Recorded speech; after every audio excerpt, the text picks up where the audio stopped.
High! আজকে ছিল আমার দাদার ছেলের বার্থডে। ওখানেই যাবো বলে রেডি হয়েছি। আর রেডি হওয়ার আগে as usual আমার জামাকাপড়গুলো ইস্ত্রি করতেই হবে।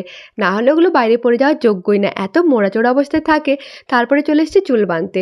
আর দেখো এত বড় চুল হয়েছে কিভাবে বাঁধবো বুঝতেই পারছি না। কত চুল উঠছে দেখো এখন। আমার তো মনে হয় 99% মেয়েরাই চুল ওঠার সমস্যায় ভুগছো, তাই না? প্রথমে ভেবেছিলাম চুলটা ছেড়ে যাবো। তারপরে দেখি একটাও সাইড ক্লিপ নেই।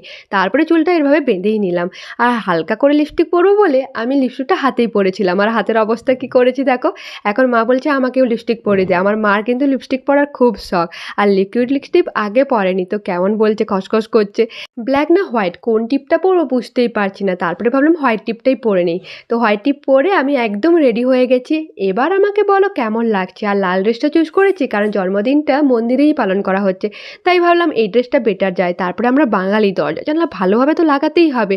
তো লাগিয়ে দিয়ে আমরা বেরিয়ে পড়লাম জন্মদিনে যাওয়ার উদ্দেশ্যে। পার্ট 2 খুব তাড়াতাড়ি আসছে, তোমরা সাবস্ক্রাইব করো।